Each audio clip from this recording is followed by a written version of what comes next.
நடைபெற இருக்கின்ற நாடாளுமன்ற தேர்தலில் நாம் தமிழர் கட்சி சார்பாக இந்த ஆரணி நாடாளுமன்ற தொகுதியில் போட்டியிடக்கூடிய அக்கா பாக்கியலட்சுமி அவர்களை ஆதரித்து நீங்கள் ஒளிவாங்கிய சின்னத்தில் வாக்களிக்க வேண்டும். ஒளிவாங்கிய சின்னத்தில் வாக்களிப்பதன் மூலமாக இத்தனை நாள் இங்கு நடந்த கொடுமைகளுக்கு, இத்தனை நாள் இங்கு நடந்த இந்த அக்கிரமங்களுக்கு எதிராக நாடாளுமன்றத்தில் இந்த மக்களின் குரலாக ஒழிப்பதற்காக அக்கா பாக்கியலட்சுமி அவர்களுக்கு நீங்கள் வாக்களித்து தான் ஆகணும். கடந்த நாடாளுமன்ற தேர்தலில் திமுக கூட்டணி நின்று வெற்றி பெற்றது. கடந்த முறை வெற்றி பெற்று போன பாராளுமன்ற உறுப்பினர்கள் இதுவரை இந்த மண்ணின் மக்களுக்காக பேசிய, இந்த மக்களுக்காக போரிட்டு பெற்றுக் கொடுத்த உரிமைகள் ஏதாவது ஒன்று இருக்கிறதா? இதுவரை செய்யாத இவர்கள் அடுத்த 5 ஆண்டு காலத்தில் செஞ்சிருவாங்க அப்படின்னு எதை வைத்து நம்புவது? இவர்களை நம்பி 75 ஆண்டு காலத்திற்கு மேலாக ஏமாந்து போன மக்கள் வேறு வழியே இல்லை. இனிமேல் இவர்களை நம்பி பிரயோஜனம் இல்லை என்றுதான் நாங்கள் களத்தில் நிற்கிறோம். இவ்வளவு நாள் 75 ஆண்டு காலம் இந்தியா விடுதலை பெற்று 75 ஆண்டு காலத்திற்கு முன்பாக இங்கு ஏழையாக இருந்தவர்கள் இன்னும் ஏழையாகவே இருக்கிறார்கள். 75 ஆண்டுகளுக்கு முன்பாக பணக்காரர்கள் இருந்தவங்க இன்னைக்கு கூடுதல் பணம் சம்பாதிச்சு பெரும் புள்ளிகளாக இருக்கிறாங்க. இதில் நடுவில் அரசியல்வாதிகள், அரசியல் கட்சிகளை சார்ந்தவர்கள் பெரும் பணக்காரர்களாக மாறி இருக்கிறாங்க. மற்றவர்களுடைய வாழ்க்கை தரம் எங்கேயாவது மேம்பட்டிருக்கா? இங்கு விவசாயிகளுடைய வாழ்க்கை தரத்தை மேம்படுத்தல, நெசவாளர்களுடைய வாழ்க்கை தரத்தை மேம்படுத்தல, தொழிலாளர்கள் எந்த தொழிலாளர்களுடைய வாழ்க்கை தரத்தை மேம்படுத்தாத இவர்கள் அடுத்த 5 ஆண்டு காலத்தில் என்ன மாற்றத்தை கொண்டு வருவாங்க? அதைத்தான் நாங்கள் கேள்வியா முன்வைக்கிறோம். பாரதிய ஜனதா கட்சி ஒரு பக்கம் கூட்டணி போட்டு அவர்கள் 10 ஆண்டு கால ஆட்சி முடிஞ்சிருச்சு. அவங்க தேர்தல் காலத்தில் 2014 கொடுத்த வாக்குறுதிகளை நிறைவேற்றல. அதுக்கு முன்பாக 2004 இருந்து 2014 வரை காங்கிரஸ் கூட்டணி அவங்க அதிகாரத்தில் இருந்தாங்க. அவங்களும் எதையும் சொன்னதை செய்யல. ஆனால் இந்த தேர்தலில் மாறி மாறி 2 பேரும் வாக்குறுதிகளை அள்ளி வீசுறாங்க. வாக்குறுதிகளை அள்ளி வீசக்கூடிய இந்த நபர்கள் இடத்துல கேட்கிறோம், நீங்கள் முதலாக பொதுவாக தேர்தலை சந்திக்கல. நீங்கள் இத்தனை ஆண்டு காலம் அதிகாரத்தில் இருந்தவங்க, 10 ஆண்டு காலம் 2 பேரும் மாறி மாறி இருந்த நீங்கள் என்ன மாற்றத்தை இந்த மண்ணில் கொடுத்திருக்கீங்க? இன்னைக்கு ஐயா மோடி பெண்கள் தினம் வருது அப்படின்னு கேஸுக்கு 100 ரூபாய் விலையை குறைக்கிறார், 200 ரூபாய் விலை குறைக்கிறேங்கிறாரு. கேட்டால் மகளிர் ரொம்ப துன்பப்படுறாங்க. ஏன் 10 ஆண்டு காலமா ஐயா மோடிக்கு தெரியாத இங்கு மகளிர் துன்பப்படுறாங்க? 10 வருடத்துக்கு முன்பாக கேஸ் சிலிண்டருடைய விலை 600 ரூபாய், 500 ரூபாய், 600 ரூபாய் இருந்தது. இன்னைக்கு 1300 ரூபாய் வரைக்கும் போயிருச்சுன்னு 10 ஆண்டுகளா தெரியாத நாட்டின் பிரதமர் ஐயா மோடிக்கு இன்னைக்கு தான் தெரிய வருதா? இத்தனை ஆண்டு காலம் அதிகாரத்தில் இருந்த இவர்கள் பெட்ரோல் டீசல் விலையை குறைக்காது, தேர்தல் வந்துருச்சு அப்படின்னு பெட்ரோல் டீசல் விலையை நாங்கள் குறைக்க திட்டமிடுவோம் அப்படிங்கிறாங்க. பெட்ரோல் டீசல் விலை ஏறும் பொழுது இதே இந்த ஆட்சியாளர்கள் சொன்னாங்க, பெட்ரோல் டீசல் விலையை நாங்கள் நிர்ணயிக்கிறது இல்ல, தனியார் நிறுவனங்கள் நிர்ணயிக்கிறாங்க அப்படின்னு சொல்றாங்க. ஆனால் பெட்ரோல் டீசல் விலையை தேர்தல் வந்தால் குறைக்க முடிந்த இவர்களால் அப்பொழுது ஏன் குறைக்க முடியல? இப்ப அதேதான் காங்கிரசும் கொடுத்திருக்கு. பாஜக என்ன சொல்லுதோ அதுதான்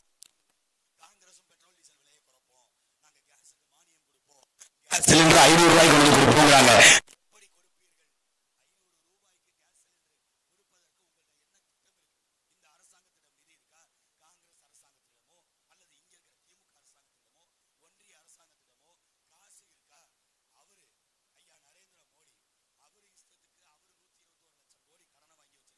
அவர் ஒரு பக்கம் அங்கே வடை சுட்டா, அவர் உளுந்து வடை சுட்டா, இவர் பருப்பு வடை சுடுவாரு, இவரும் வடை சுடுறவர் தான். இவரு 20 லட்சம் இளைஞர்களுக்கு வேலை வாய்ப்பை கொடுப்பேன்னு 2021 தேர்தல் அப்போ சொன்னார். 3 வருஷம் ஆச்சு, 60 லட்சம் பேருக்கு கொடுத்துருக்கணும். குறைஞ்சது ஒரு 6 லட்சம் பேருக்கு வேலை வாய்ப்பை கொடுத்துருக்காரா? இல்ல. ஐயா வேலை எப்பங்க வரும்? இருங்க, இப்பதான் துபாய்க்கு போயிட்டு வந்திருக்கிறேன், குடும்பத்தோட கோடாயத்தில் வாங்குறதுக்கு சுற்றுலா போயிட்டு வந்து 6000 கோடி பணம் வருதுங்க. 6000 கோடி பணம் எங்கெங்க வந்துச்சா? இதுவரை எத்தனை பேருக்கு வேலை வாய்ப்பு உருவாக்கப்பட்டிருக்கு? 6000 கோடி முதலீடு எங்க செய்யப்பட்டிருக்கு? அங்க போய் உட்காந்து நல்லா பஜ்ஜியை தின்னுட்டு அந்த புர்ஜ் கலிஃபான்னு ஒரு பெரிய கோபுரம், அந்த கோபுரத்துல அந்த தமிழ் மொழி பாட்டை போட்டு பார்த்துட்டு வேடிக்கை பார்த்துட்டு குடும்பத்தோட ஜாலியா இருந்துட்டு வந்துட்டாரு. 6000 கோடி வரல. அதுக்கப்புறம் ஜெர்மனுக்கு போனாரு, பிரான்ஸுக்கு போனாரு, இத்தாலிக்கு போனாரு, சட்டினி திங்க போனாரு, எல்லாத்தையும் சொன்னாங்க. ஆனா ஒரு முதலீடு இது வரைக்கும் வரல. அப்புறம் எப்படிங்க மக்களுக்கு வேலை இருக்கும்? இவங்க சொல்றாங்கல்ல, இந்த 100 நாள் வேலை திட்டத்தை 150 நாளா மாத்துவேன், 150 நாள் வேலை திட்டத்தில் 400 ரூபாய் சம்பளம் கொடுப்பேன். 400 ரூபாய் சம்பளத்தை இன்னைக்கு கொடுக்கிற நீ 10 ஆண்டு காலத்துக்கு முன்பாக ஏன் கேட்கல? 10 வருஷத்துக்கு முன்னாடி 100 நாள் வேலை திட்டத்தில் 250 ரூபாய் நீங்க நிர்ணயிச்சீங்க. இன்னைக்கு 10 வருஷத்துல பெட்ரோல் டீசல் விலை எவ்வளவு, சிலிண்டர் விலை எவ்வளவு? அப்படியே டபுள் மடங்கை விட கூட போயிருச்சு. சிலிண்டர் 500 ரூபாய்க்கு வித்தது இன்னைக்கு 1300 ரூபாய் போயிருச்சு. 800 ரூபாய் கிட்டத்தட்ட கூட போயிருக்கு. இந்த 800 ரூபா காசை ஈடுகட்டுறதற்கு நீங்க 50 நாள் கூட கொடுத்து நீங்க 150 ரூபா கூட கொடுத்தா எப்படி சரியாகும்? அதைத்தானே நாங்க கேள்வி எழுப்புறோம். 100 நாள் வேலை திட்டத்தை பயனுள்ள திட்டமாக விவசாய நிலங்கள்ல கூலிகளுக்கு அவங்களுக்கு அரசு பாதி சம்பளமும் அந்த நிலத்தின் உரிமையாளர் பாதி சம்பளமும் அப்படி கொடுங்க, ஒரு பயனுள்ள திட்டமாக கொடுங்கன்னு சொல்றோம். இவங்களால அதை கொடுக்கவும் முடியாது, இதை பேசவும் முடியாது. இன்னைக்கு ராகுல் காந்தி வந்திருக்கிறாரு. யாரு? நாட்டை ஆள துடிக்கிறார் ராகுல் காந்தி. சென்னையில் பேசிட்டு இருக்கிறாரு. தமிழ் மொழி மீது நடத்தக்கூடிய தாக்குதல் தமிழர்கள் மீதான தாக்குதலாகத்தான் நான் கருதுகிறேன், அதை நான் ஒருபொழுதும் பொறுத்துக்கொள்ள மாட்டேங்கிறார். ஏண்டா பாரதேச பேல 2009 எங்கள் மக்கள் 1.25 லட்சம் பேரை அடிச்சான அவன் தமிழன் இல்லையா? எங்களை கர்நாடகாவில் காவிரியில் தண்ணி கேட்டா அடிக்கிறான அவன்லாம் தமிழன் இல்லையா? முல்லை பெரியாறுல தண்ணி கேட்கும் போது அங்க இருக்கிற மலையாளிகள் அடிச்சு வரட்டினாங்களே அவங்க எல்லாம் தமிழர்கள் இல்ல? பாலாற்றில் அடிக்கும் போது தமிழர்கள் அடிச்சாங்களே தண்ணி கேட்கும் பொழுது அவங்க எல்லாம் தமிழர் இல்ல? ஆந்திர காட்டுக்குள்ள 20 பேரை நாய சுடுற மாதிரி சுட்டானே அவர்கள் பார்த்தா தமிழர்கள் மாதிரி தெரியல. இன்னைக்கு என்னடா தமிழ் மொழி மீதும் தமிழர்கள் மீதும் அவ்வளவு பாசம் பொத்துக்கிட்டு வருது. தேர்தல் வருது இல்ல, அதனால பாசம் பொத்துக்கிட்டு வரும். அடிச்சு பைப்பு போட்டு மூடி வச்சாலும் நிக்காது, பிச்சுக்கிட்டு வெளியே வரும் பாசம். தேர்தலை நீங்க ஓட்டு போட்டு அதிகாரத்துக்கு போயிட்டான்னு வைங்க, யாரு நீ அப்படின்ட்டு அவன் பாட்டு போயிட்டே இருப்பான், எனக்கு அதுக்கு சம்பந்தம் இல்லைன்ட்டு போவான். இன்னைக்கு ராகுல் காந்தி வர்றாரு. சென்னையில பெருவெள்ளம் வந்துச்சு, தூத்துக்குடி, கன்னியாகுமரி, திருநெல்வேலி மாவட்டம் ஒட்டுமொத்தமா வெள்ளத்துல பாதிக்கப்பட்டுச்சு. அன்னைக்கு ராகுல் காந்தி எங்க போனாரு? பானிபூரி திங்க போனாரா? பக்கோடா திங்க போனாரா? இன்னைக்கு வர்ற ராகுல் காந்தி ஓட்டு பிச்சை எடுக்க வருகின்ற இந்த நபர்கள் நாங்க பாதிக்கப்படும் போது எங்கடா போறீங்க? நாட்டின் பிரதமர் மோடி அப்படித்தான் ரோட் ஷோ நடத்துறேன்னு அவர் ஒரு பக்கம் தெரிஞ்சுக்கிட்டு இருக்காரு.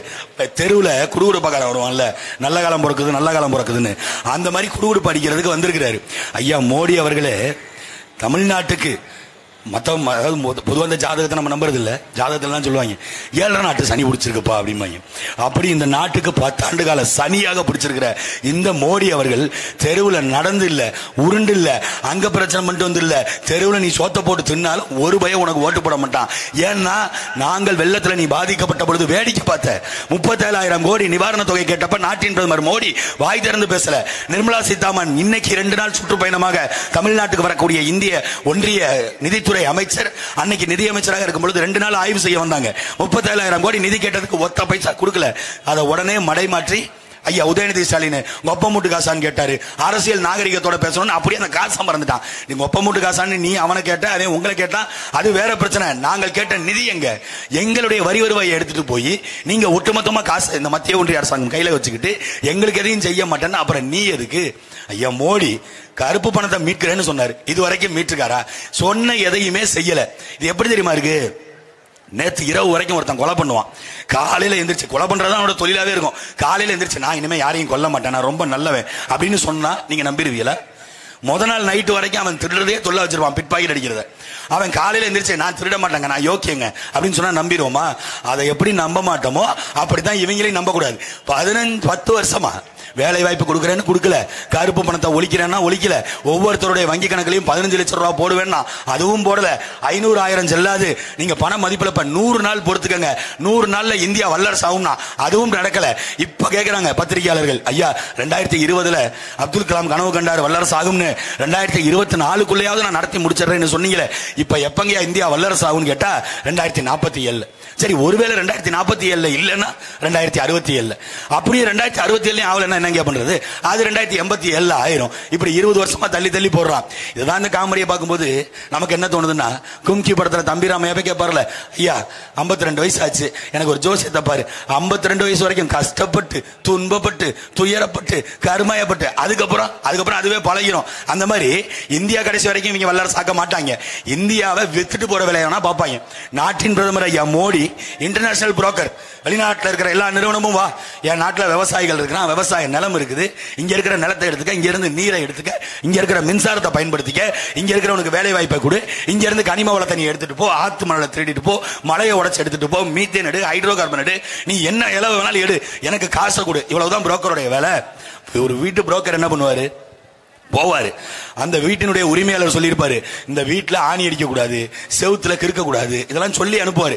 ஆனா புரோக்கர் என்ன தெரியுமா பண்ணுவான்? இங்கிட்டு வந்து அதெல்லாம் ஒண்ணு இல்ல, ஓனர்கிட்ட பேசிட்டேன், நீங்க எதா இருந்தாலும் சரி, அவனுக்கு தேவை அந்த நேரம் கமிஷன். அப்படி ஒரு கமிஷன் ஏஜென்ட்டாக நாட்டின் பிரதமர் ஐயா மோடி இங்க மாறிட்டார். அவரு அங்க தமிழ்நாட்டில் ஐயா ஸ்டாலின், அவர் இன்டர்நேஷனல் புரோக்கர், இவர் ஆல் இந்தியா புரோக்கர். இவர் கூப்பிடுவாரு வெளி மாநிலத்தில் இருக்கிற முதலாளிகள்லாம் வாங்க, இங்க இயற்கை வளம் இருக்கு, மீத்தேன் இருக்கு, ஹைட்ரோ கார்பன் இருக்கு. இந்த மீத்தேன் ஹைட்ரோ கார்பன் திட்டத்துக்கு கையெழுத்து போட்டு கொடுத்தது இந்த மு.க. ஸ்டாலின் தான். ஐயா ஸ்டாலின் அவர்களுடைய பெருமை பேசுகின்ற திராவிட முன்னேற்ற கழகத்தினருக்கு தெரியுமா தெரியாதான்னு தெரியல, இந்த மீத்தேன் திட்டத்துக்கு கையெழுத்து போட்டு கொடுத்துட்டு ஐயா ஸ்டாலின் சொன்னாரு, நான் தெரியாம போட்டுட்டேன். ஆனா டி.ஆர். பாலுங்கிற அவங்களுடைய அமைச்சர், அன்னைக்கு மத்திய அமைச்சரா இருந்தவர் டி.ஆர். பாலு, பாராளுமன்ற உறுப்பினர், அவர் சொல்றாரு மத்திய அரசு மீத்தேன் திட்டத்தை போராடி பெற்றது திமுக தான் சொல்றாரு. எது உண்மை எது பொய்ன்னு தெரியல. ஆனா ஐயா ஸ்டாலின் தெரியாம போட்டாருங்கிறது மட்டும் உண்மை. ஏன்னா ஸ்டாலினுக்கு மீத்தேன் என்னன்னு தெரியாது, ஈத்தேனால் என்னன்னு தெரியாது. மீத்தேன்னு போய் சொல்லியிருப்பாங்க, அது ஏதோ மலை கிராமத்துல மலையில எங்கேயோ ஒரு உச்சியில இருக்க தேனு போல இருக்கு, அதை எடுத்து கொடுப்பாங்க, நல்லா நக்கிட்டு போலன்னு கையெழுத்து போட்டு கொடுத்துட்டாரு. இதுதான் அவருக்கு தெரியுமே தவிர அவருக்கு மீத்தேன் கேஸ்ங்கிறது இங்க இருக்கிற நிலத்தை உடைச்சு அந்த நிலத்துக்குள்ள இருந்த தண்ணி எல்லாம் எடுத்து வெளியில விட்டுட்டு அதுக்கு கீழே இருக்க பாறையை உடைச்சு பாறை இடுக்குகள்ல இருக்கிற அந்த எரிவாயுவை எடுக்கிறது தான் மீத்தேன்னு அவருக்கு தெரியறதுக்கு வாய்ப்பு இல்லை. ஏன்னா அப்பம்பேரையே பார்த்து படிக்கிற முதலமைச்சர் எப்படி அவர் நாட்டை ஒழுங்கா வழிநடத்துவாரு? ஐயா மோடியை பார்த்து சொல்றாங்க, மோடியை பார்த்து உலக நாட்டு தலைவர்கள் எல்லாம் வியந்து பார்க்கறாங்க. யாரு? நம்ம அண்டப்புழுகு மிஸ்டர் அண்ணாமலை சார் இருக்காருல்ல, அவர் சொல்றாரு மோடியை பார்த்து வியந்து பார்க்கறாங்க, அப்படியே பிரமிச்சு பார்க்கறாங்க. டேய் அது அப்படி இல்ல, இப்படி ஒரு பைத்தியக்காரன அதிகாரத்தில் வச்சுட்டு இந்த நாட்டு மக்கள்லாம் எப்படி சுதந்திரமா தெரியுறாங்க, இவங்களுக்கு எந்த கவலையுமே இல்லையான்னு அப்படி பார்த்திருப்பான். அதே மாதிரி தான் இங்க இருக்கிறவரு ஐயா ஸ்டாலின், இங்க இருக்கிற திமுக உடன்பிறப்புகள் சொல்றாங்க நம்பர் 1 முதலமைச்சர் தெரியுமா?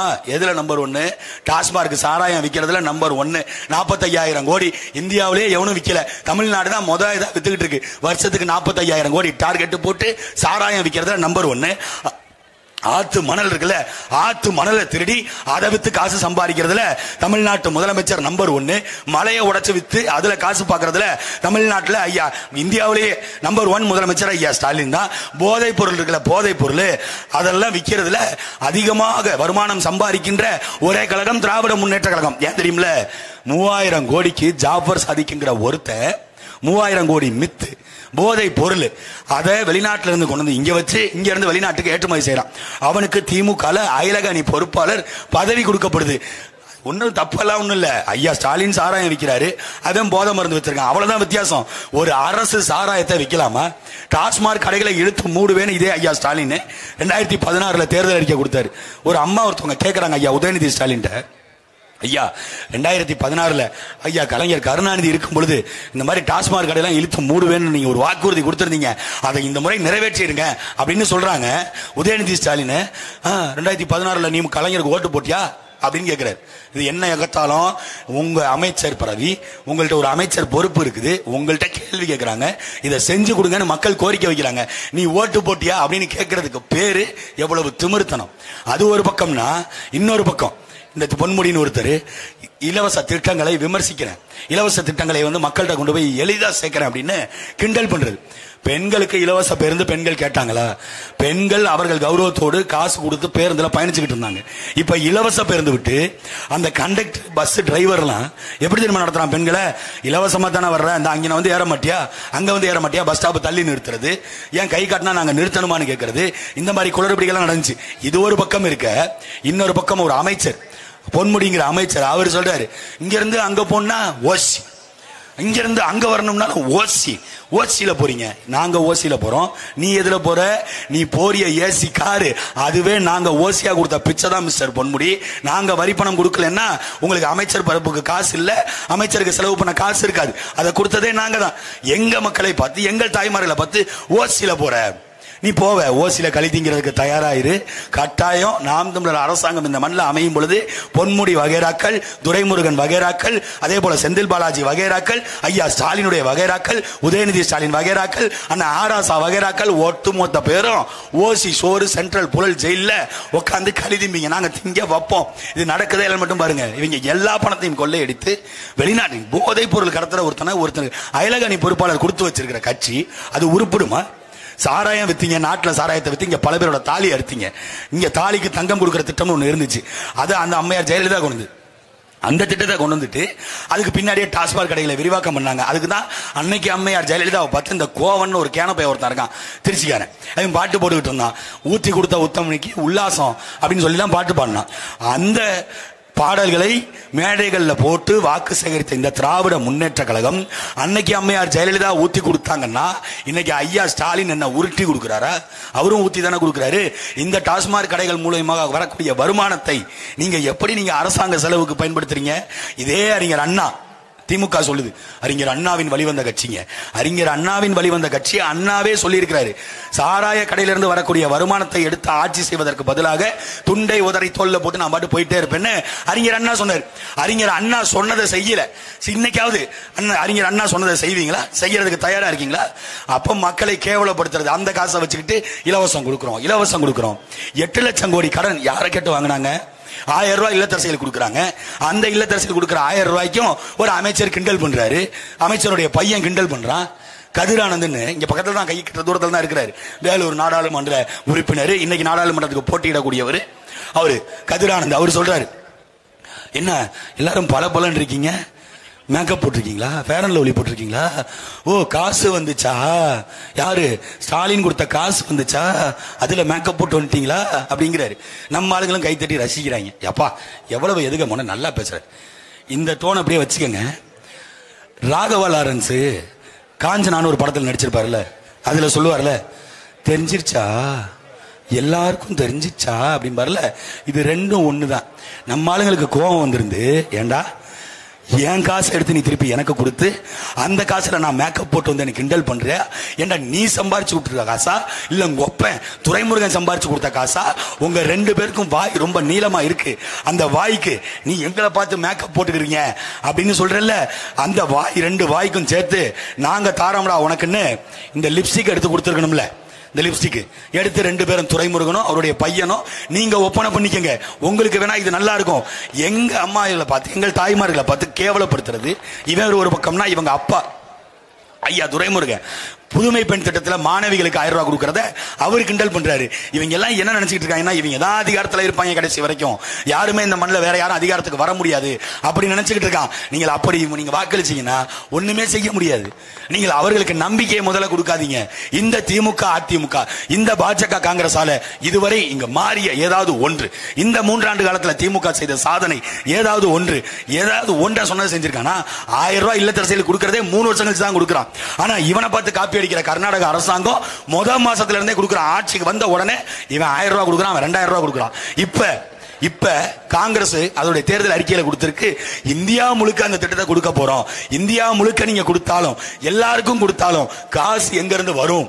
ஏற்கனவே கடனாக இருக்கக்கூடிய இந்த தேசம் பொருளாதார வளர்ச்சிக்கு சம்பளம் கொடுக்கிறதுக்கு இல்ல வேற எதுக்காவது உங்களுக்கு வருமானம் எங்க இருக்கு? இன்னைக்கு இருக்கிற பிஜேபி விமான நிலையங்களை தனியார் கொடுத்துட்டான், ஏர்போர்ட் அந்த இது போர்ட்டுகள் துறைமுகங்கள் அதை தனியாருக்கு கொடுத்துட்டான், LIC பங்குகளை தனியாருக்கு வித்துட்டான், இங்கு பொதுத்துறை நிறுவனங்கள் எல்லாத்தையும் தனியாருக்கு கொடுத்துட்டான், அரசு வேலை வாய்ப்புகளை எல்லாத்தையும் பிரைவேட் ஆக்கிட்டான். ஒன்னும் இல்லைங்க, அக்னி பாத்துன்னு ராணுவ வீரர்கள் இந்த தேசத்தை பாதுகாக்கிறதுக்கு தனியா பயிற்சி எடுத்து எல்லாத்தையும் செஞ்சுட்டு போனார் ராணுவ வீரர். அந்த ராணுவ வீரரை 4 ஆண்டுகள் ஒப்பந்த பணியில சேர்க்கிறதுக்கு அதிலையும் பிரைவேட். அந்த ராணுவத்துக்கு துப்பாக்கி தயாரிக்கிறது பிரைவேட், குண்டு தயாரிக்கிறது பிரைவேட், பீரங்கி தயாரிக்கிறது பிரைவேட், இந்த மாதிரி எல்லாத்துக்கும் பிரைவேட், எல்லாம் தனியார். எல்லாமே தனியா இருக்குன்னா அப்ப பிரதமருடைய வேலை என்ன? உள்துறை அமைச்சருடைய வேலை என்ன? இங்க இருக்கிற நிதித்துறை அமைச்சருடைய வேலை என்ன? இல்ல இங்க இருக்கிற மற்ற துறை அமைச்சர்கள்லாம் எதுக்கு? எல்லாமே தனியார். அம்பானியா அவங்களுக்கு நீங்க 4 ஏர்போர்ட் கட்டிக்க, அதானியா 4 போர்ட் கட்டிக்க, 4 துறைமுகம் கட்டிக்க. நீ மற்றவன் ஏதாவது வர்றானா இந்த ரோடு போடுறியா, ரோடு போட்டுக்க. நீ வேற யாராவது தனியார் வர்றானா நீ கல்வி நிலையங்கள் கட்டிக்க. வேற தனியார் வர்றானா இந்த மருத்துவமனைகள் கட்டிக்க.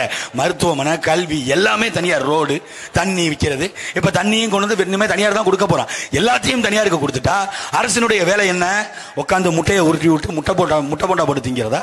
எதுக்கு இவங்க அமைச்சர் பெருமக்கள்? இவர்களுக்கு எதுக்கு நம்ம வாக்கு செலுத்துறோம்? எதுக்காக வரியை சம்பளமாக பெறாங்க? நாடாளுமன்ற உறுப்பினருக்கு ஒருத்தருக்கு மாசம் 1.5 லட்சம் ரூபாய் சம்பளம். இந்த 1.5 லட்சம் ரூபாய் சம்பளத்திற்கு அவர்கள் உரியபடி வேலை பார்த்திருக்காங்களா? ஆண்டுக்கு 5 கோடி ரூபாய் நிதி ஒதுக்கப்படுது. ஒரு வருஷத்துக்கு 5 வருஷத்துக்கு 25 கோடி ரூபாய். இந்த நாடாளுமன்ற தொகுதியில நாடாளுமன்ற உறுப்பினராக இருந்தவர் இந்த 25 கோடி ரூபாய் காசை வைத்து என்னத்தை மாற்றத்தை கொண்டு வந்திருக்காரு? எத்தனை சாலைகள் பராமரிச்சிருக்காங்க, எத்தனை பள்ளிக்கூடங்களை பராமரிச்சிருக்காங்க, எத்தனை மருத்துவமனைகள், எத்தனை கட்டிடங்கள் இவர்கள் மருத்துவமனைகளையோ அல்லது மருத்துவமனைகளுடைய தரத்தை உயர்த்துவதற்கோ இதுவரை இந்த 25 கோடி நிதியில என்ன செஞ்சிருக்காங்க? அதிகபட்சம் போனா ஒரு பஸ் ஸ்டாண்டை கட்டி விடுறது, கேட்டால் பாராளுமன்ற உறுப்பினர் நிதியிலிருந்து கட்டினாங்க, அவ்வளவுதான் இருக்கும். இல்ல ஏதாவது ஒரு கழிவறை, ஏதோ ஒரு பஸ் ஸ்டாண்டு பக்கத்தில் ஒரு கழிவறை. இதை தாண்டி வேற என்ன இருக்கு? வீடு வழங்குற திட்டம் இருக்குது, மத்திய அரசிலிருந்து வரக்கூடிய எத்தனையோ நலத்திட்டங்கள் இருக்கு. அதையெல்லாம் கேட்டு பெற்றுத்தர வேண்டிய பாராளுமன்ற உறுப்பினர்கள் இதுவரை யாரும் செய்யல.